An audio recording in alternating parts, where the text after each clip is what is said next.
Tales of a Canarsie Boy, Episode 39, Cold Winter Nights. Well, it's that time again. Time when that damn George Michael song stealthily glides from store to store like a sleazy private eye following a cheating spouse.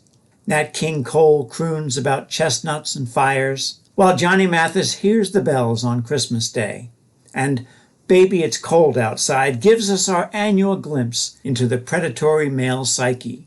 While the song is questionable, and that's a discussion for another day, it's not wrong in its titular claim of being cold outside. As with many places, Canarsie Christmases were cold. When I was very young, I remember Mom dressing me to go outside. Yes, I looked almost exactly like the little brother in A Christmas Story. Since I was 2 years younger than my closest friends, I was still wearing woolen mittens while they had advanced to leather gloves. You can make a decent snowball with gloves even when the snow is less than packing perfect.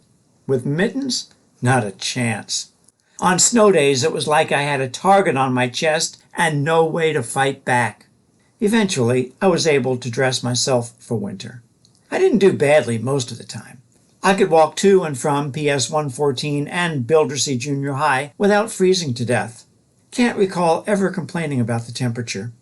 Except on Christmas Eve. Christmas Eve was Grace Church's annual night of caroling and cocoa.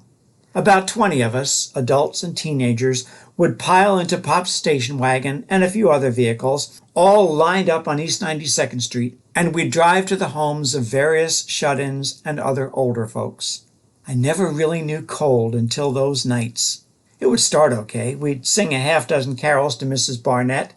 In junior high, I didn't know all the words, so I'd take off my gloves and flip the pages of the mimeographed song sheets. I don't know why the colors red and green are so closely associated with Christmas. Mimeographed purple certainly deserves a place in the holiday spectrum. After the third song, my fingertips would be stinging. By Silent Night, they'd be blue. As the last notes of We Wish You a Merry Christmas wafted into the night sky, I'd be struggling to make my fingers work well enough to reattach my gloves. Toes were worse. I didn't take my shoes off to sing, so they couldn't be rewarmed after each house. They just got colder and colder. With so many stops, the cars never got warm enough to provide real heat. 3 or 4 homes in, I'd be swearing. Well, good little fundamentalist boys never swore, but you know. I'd never go Christmas caroling again. By the time we got to the church parsonage for Mrs. Watt's cookies and cocoa, all I wanted was to stand barefoot over the heat register. Something changed when I was in high school.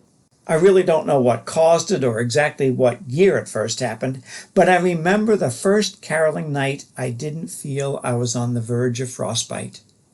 We'd just finished singing to Helen Van Houten. Her neighbors, including a girl named Claudia I knew from school, leaned out their upstairs window to enjoy the music. I don't know in whose car I was riding, but I got into the back seat and pondered my toes. Please understand, I was not caving in to a teenage foot fetish. I was just noticing that my feet weren't cold, even though the temperature was about the same as every Christmas Eve. When my Jewish friends reached age 13, the boys got to say, "Today I am a man," at their bar mitzvah. I must have matured later because I think it was that night of Christmas caroling, maybe age 15, when I first felt like I was no longer a little boy. My brain was man enough to have memorized all the verses of every carol in the song sheets. My hands were man enough to remain gloved. And my feet, my manly feet, had finally managed to remain comfortably temperate during an entire night of singing on snowy sidewalks.